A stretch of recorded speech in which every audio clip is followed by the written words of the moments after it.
ओम नमः शिवाय। भक्तों, सावन का महीना जितना महादेव की भक्ति के लिए खास होता है, उतना ही यह महीना शादीशुदा महिलाओं के लिए भी खास होता है। आपने अक्सर देखा होगा कि प्राचीन काल से ही सावन के महीने में और रक्षाबंधन पर लड़कियों के मायके जाने की प्रथा बनी हुई है। कहा जाता है कि सावन के महीने में नव विवाहित लड़कियों को मायके जरूर जाना चाहिए। लेकिन क्या आपको इसके पीछे का कारण पता है क्या? आप जानते हैं कि सावन में लड़कियों के मायके जाने से उनके मायके और ससुराल पर क्या असर होता है? भक्ति पूज्य गुरु जी का कहना है कि सावन के महीने में जो भी लड़कियां अपने मायके जाती हैं और सावन के महीने में कुछ खास चीजें अपने मायके से ले आती है, तो इससे न केवल उनके मायके में बल्कि ससुराल में भी बरकत बनी रहती है और उनके घर में धन दौलत की कभी भी कोई कमी नहीं होती। इसी के साथ गुरुजी ने महिलाओं को कुछ ऐसे उपाय भी बताए हैं जिन्हें करने के बाद वह हमेशा अपने मायके की बरकत को भी बनाए रख सकती है। ऐसे में अगर आप भी अपने मायके और ससुराल का भला चाहती है तो आज का यह वीडियो पूरा जरूर देखिएगा। भक्तों, सब्सक्राइब जरूर कर दें जिससे कि श्री बागेश्वर बालाजी की कृपा आप पर सदैव बनी रहे। और कमेंट बॉक्स में सावन का महीना चल रहा है, सच्चे दिल से हर हर महादेव जय भोलेनाथ अवश्य लिखें, ताकि भोलेनाथ की कृपा आपके ऊपर और हमारे ऊपर सदा बनी रहे और हमें और भी ऐसे ज्ञानवर्धक वीडियो बनाने का मोटिवेशन मिलता रहे। चलिए वीडियो में आगे बढ़ते हैं। भक्तों, गुरुजी का कहना है कि सावन का पवित्र महीना चल रहा है। ऐसे में हर कोई भोलेनाथ की भक्ति में डूबा हुआ है, लेकिन यह महीना शादीशुदा महिलाओं के लिए और ज्यादा खास हो जाता है, क्योंकि सावन के खास मौके पर बेटियों का मायके जाना बेहद शुभ माना जाता है। आमतौर पर शादी के बाद पहले सावन में बेटियां अपने मायके जाती हैं, जिससे बेटियां मानसिक और शारीरिक रूप से बेहतर रह सकें। सावन में बेटियों का मायका जाना एक पौराणिक परंपरा है और माना जाता है कि ऐसा करने से बेटियों के मायके और ससुराल दोनों में ही माता लक्ष्मी की कृपा हमेशा बनी रहती है। भक्तों, ऐसे में गुरुजी ने सबसे पहले यह बताया कि सावन के महीने में या रक्षाबंधन पर शादीशुदा लड़कियों का मायके जाना शुभ क्यों होता है। गुरुजी का कहना है कि बेटियों को घर की लक्ष्मी माना जाता है और कहा जाता है कि बेटियों के भाग्य से ही पूरे घर का भाग्य जुड़ा रहता है। ऐसे में जब बेटियां शादी करके चली जाती है तो घर का भाग्य भी अपने साथ ले जाती है। ऐसे में अगर आप अपने घर में बेटियों के जाने के बाद भी अपने घर की बरकत बनाए रखना चाहते हैं, तो ऐसे में सावन के महीने में जब बेटी मायके आए तो कुछ विशेष उपाय से आप अपने घर और जीवन की सारी समस्याओं को दूर कर सकते हैं। जब बेटी सावन में मायके आई तो उसके हाथों से अपने घर में तुलसी का पौधा जरूर लगवाएं और जितने भी दिन घर में रहे, रोज शाम को तुलसी के नीचे बेटी के हाथों से तुलसी क्यारी में दीपक जरूर जलाएं। इसके बाद जब आपकी बेटी तुलसी क्यारी में आपके घर में धन दौलत और सुख समृद्धि की प्रार्थना करती है, तो ऐसे में आपके घर में बरकत हमेशा बनी रहती है। गुरुजी बताते हैं कि अगर आपका घर नहीं बन पा रहा है या नए घर को खरीदने में दिक्कतें आ रही है, तो ऐसे में सावन में जब आपकी बेटी आपके घर रहने आए तो एक उपाय किया जा सकता है। आप बेटी के घर आने पर किसी भी मंगलवार को उसके पैसे से खरीदा हुआ उसके हाथ से गूंद लें। उसके बाद उसी दिन उसको मिट्टी के बर्तन में रखकर मिट्टी में दबा दें। ऐसा करने से बहुत जल्द ही आपके मकान और संपत्ति की इच्छा पूरी होगी। और कई बार ऐसा होता है कि बेटी की शादी में माता पिता कर्ज ले लेते हैं, जिसे चुकाने में उनकी पूरी जिंदगी लग जाती है। तो अगर आपके साथ भी ऐसा कुछ है तो सावन में बेटी के घर आने पर किसी भी बुधवार को एक सुपारी लेकर बेटी के हाथ से मौली या रक्षा सूत्र बंधवा लें और सुपारी को पूजा के स्थान पर या मंदिर में पीले कपड़े में रख दें। भक्तों, इस उपाय से आपका कर्ज जो धीरे धीरे उतरने लगेगा। भक्तों, गुरुजी का कहना है कि सावन का महीना प्रकृति के लिए बहुत ही खास होता है। इस समय प्रकृति में चारों तरफ हरियाली होती है। इसी तरह जो नई नवेली दुल्हन होती है, उनके मन में भी कई तरह तरह की नई उमंगें रहती हैं। सावन के महीने जिन बेटियों की नई शादी हुई होती है, वह अपने मायके जाना चाहती है। ऐसे तो मायके वाले अपनी बेटियों को हर वह चीज देना चाहते हैं जो दे सकते हैं, लेकिन गुरुजी ने कहा है कि बेटियों के मायके में ऐसी कई चीजें होती हैं जो माँ बाप को भूलकर भी नहीं देनी चाहिए। इसी के साथ अगर सावन के महीने में माँ बाप अपनी बेटी को कुछ खास चीजें दे देते हैं तो इससे न केवल उनके ससुराल में बल्कि उनके मायके में भी लगातार धन धान्य की बढ़ोतरी होती रहती है। उनके जीवन में माता लक्ष्मी का आशीर्वाद बना रहता है।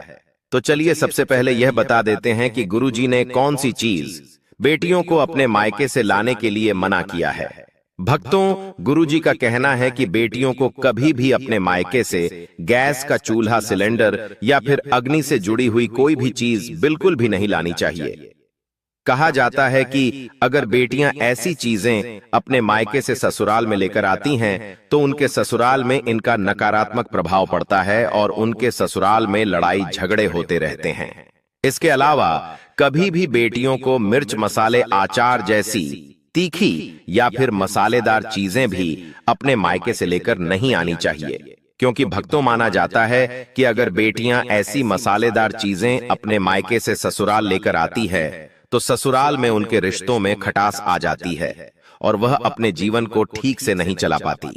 इसी के साथ बेटियों को यह ध्यान रखना चाहिए कि सुई, धागा, सिलाई मशीन जैसी चीजें भी अपने मायके से ससुराल कभी ना लाएं और चाकू, छुरी, नेल कट्टर जैसी नुकीली चीजें भी कभी भी माता पिता को अपनी बेटी को उनके ससुराल ले जाने के लिए नहीं देनी चाहिए, क्योंकि भक्तों अभी सावन का महीना है और रक्षाबंधन है। बेटियां अपने मायके आएंगी तो ऐसे में कोई भी माता पिता अपनी बेटियों को खाली हाथ नहीं विदा करते हैं।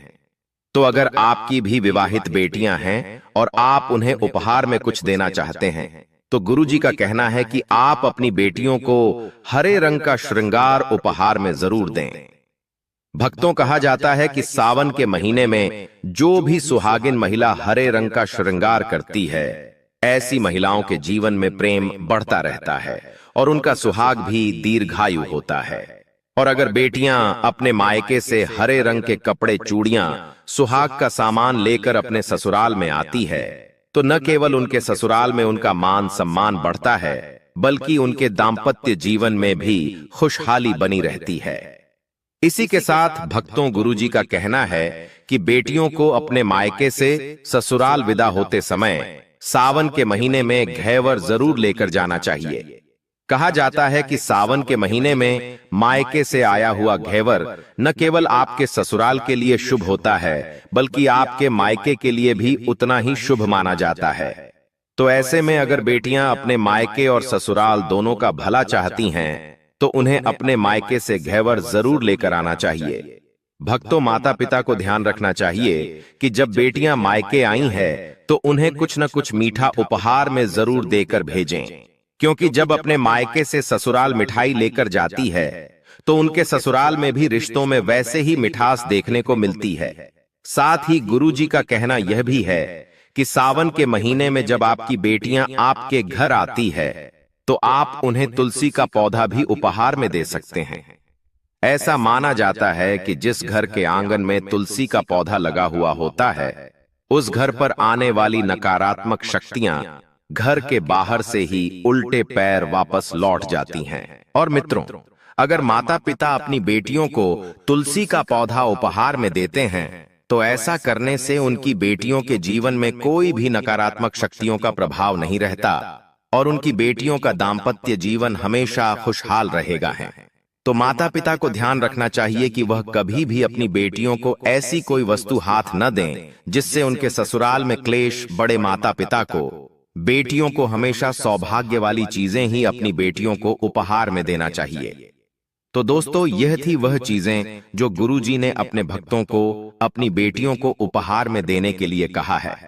भक्तों, अगर किसी को लगता है कि आपको आपके मायके से वह मान सम्मान नहीं मिलता है जिसके आप हकदार हैं और अब वही मान सम्मान पाना चाहते हैं, अगर महिलाओं को, अगर किसी पत्नी को लगता है कि आपके पति की इज्जत आपके घर वाले नहीं करते हैं तो आप यह बेहद सरल उपाय कर सकते हैं। कुछ ही दिन में आपको इसका असर देखने को मिलेगा। आपके पति को वह मान सम्मान आपके मायके में मिलेगा जिसके वह हकदार हैं। हर कोई चाहता है कि समाज में सभी लोग उसका आदर करें और उसे मान सम्मान मिले। कई बार ऐसा होता है कि नेगेटिव एनर्जी व्यक्ति को उचित मान सम्मान नहीं मिलता है। वहीं ज्योतिष में कुछ ऐसे उपाय बताए गए हैं जिनके कारण व्यक्ति को मान सम्मान, धन और नौकरी आदि सभी समस्याएं खत्म हो जाती हैं। साथ ही काफी लोग आपका आदर भी करने लगते हैं। तो आइए जानते हैं कि कुछ ऐसे उपायों के बारे में, यदि आप चाहते हैं कि समाज में और आपके ससुराल में आपको मान सम्मान मिले, तो आपको रात को सोते समय एक तांबे के बर्तन में पानी रखकर सोना है और उस बर्तन में आपको सोने या चांदी का कोई सिक्का या आभूषण डाल देना है और सुबह उठकर सबसे पहले बिना मुख धोए यह उस जल को पी जाना है। ऐसा करने से व्यक्ति को उचित मान सम्मान की प्राप्ति होने लगती है। साथ ही इस उपाय से जितना भी तनाव आपके जीवन में है वह भी समाप्त हो जाता है। आपके दिमाग में या आपके मन में कोई भी तनाव हो वो सब समाप्त हो जाएगा। रात को सोते समय अपने पलंग के नीचे एक बर्तन में थोड़ा सा पानी रखें और सुबह वह पानी घर के बाहर फेंक दें। ऐसा करने से वाद विवाद या कोई व्यक्ति आपके ऊपर आरोप लगाता है तो वे भी सिद्ध नहीं होता है। इस उपाय को करने से आपको सभी प्रकार के वाद विवाद से सुरक्षा मिलती है। इससे आपके ऊपर जितनी भी नकारात्मकता है या अगर घर में नकारात्मकता है वो सब इस पानी के द्वारा घर से बाहर निकल जाएगी। रोजाना यह उपाय करें तो कुछ ही दिनों में आपको इसका असर दिखने लगेगा। भक्तों, समाज में मान सम्मान की प्राप्ति के लिए, संबंधी समस्याओं के लिए, अथवा अगर आपको नौकरी नहीं मिल रही, आपको कारोबार नहीं चल रहा है, तो आप कबूतर और चिड़िया को चावल बाजरा का मिश्रण डालना चाहिए। वहीं आपको बाजरा आपको शुक्रवार के दिन खरीदना है और शनिवार से यह प्रक्रिया शुरू करनी है। ऐसा करने से बहुत लाभ मिलता है और मान सम्मान के साथ ही धन संबंधी समस्याएं भी दूर हो जाती हैं। यदि आपको नौकरी नहीं मिल रही है तो आपको नौकरी भी मिल जाती है। साथ ही बुधवार के दिन गणपति जी को धूप अर्पित करने से व्यक्ति को मान सम्मान की प्राप्ति होती है। तो उम्मीद करते हैं कि सावन में अगर आपकी बेटियां भी आपके घर आएंगे या फिर आप खुद किसी की बेटी हैं और अपने मायके जा रही है तो गुरु जी की बताई हुई बातों का ध्यान जरूर रखें ताकि आपके ससुराल और मायके दोनों में ही रिश्तों में प्रेम और घर में बरकत बनी रहे। ध्यान रखें, हमेशा ही घर में झाड़ू को छुपा कर रखना चाहिए। आपको भूलकर भी कभी भी खुले स्थान में झाड़ू को नहीं रखना है। अगर आप झाड़ू को खुले स्थान में रखेंगे तो यह बहुत बड़ा अपशगुन माना जाता है। इसीलिए हमेशा कोशिश करें कि आप अपने घर में झाड़ू को ऐसी जगह छुपा कर रखें जहां पर बाहर वाले की नजर झाड़ू पर न पड़े। अब आप सोच रहे होंगे कि हम अपनी झाड़ू को कहां रखें, हम छुपाकर कहां रखें, तो आप पलंग के नीचे झाड़ू को रखने की सोच रहे होंगे, लेकिन आपको बिल्कुल भी ऐसा नहीं करना है, वरना आपके घर से अनाज बहुत जल्दी खत्म हो जाएगा। इसीलिए आपको घर में पलंग के नीचे झाड़ू नहीं रखनी है। साथ ही साथ स्वास्थ्य संबंधी परेशानियां आपके घर में जन्म ले लेंगी। अगर कोई बच्चा अचानक घर में झाड़ू लगाने लग जाए तो समझिए कि आपके घर में मेहमान आने वाले हैं। यह सब हमारे झाड़ू से जुड़े हुए शगुन और अपशगुन हैं। सूर्यास्त से पहले घर में नियमित रूप से पोछा लगाने से आपके घर में माता लक्ष्मी का निवास होने लग जाता है। लेकिन पुराने समय की एक मान्यता ऐसी भी है कि गुरुवार के दिन घर में पोछा न लगाएं। ऐसा करने से माता लक्ष्मी हमसे रुष्ट होकर चली जाती हैं। शेष सभी दिनों में आप पोछा लगा सकते हैं। आज के जमाने में यह संभव नहीं है कि हर दिन का ध्यान रखा जाए कि आज कौन सा दिन है और कल कौन सा दिन होगा। तो अगर आप बहुत ज्यादा मानते हैं तो आप इस बात में थोड़ा ध्यान दे सकते हैं। पोछा लगाने वाले पानी में कोशिश करें कि रोज 1 चम्मच या आधा चम्मच नमक डालें। नमक तो बहुत सस्ता आता है। आप बाजार से समुद्री वाला खड़ा नमक लेकर आएं और अपने डब्बे में भरकर रख लें और उसमें आप 1-2 चम्मच अपने पोछा लगाने वाले पानी में डालें। आप पूरे घर में पोछा लगाएंगे तो आपके घर में सदैव सुख समृद्धि बनी रहेगी। अगर आपको दिन याद न आए, शनिवार रविवार हो तो बिना विचार करें पोछे के पानी में खुशी खुशी नमक डालकर पोछा लगा सकते हैं।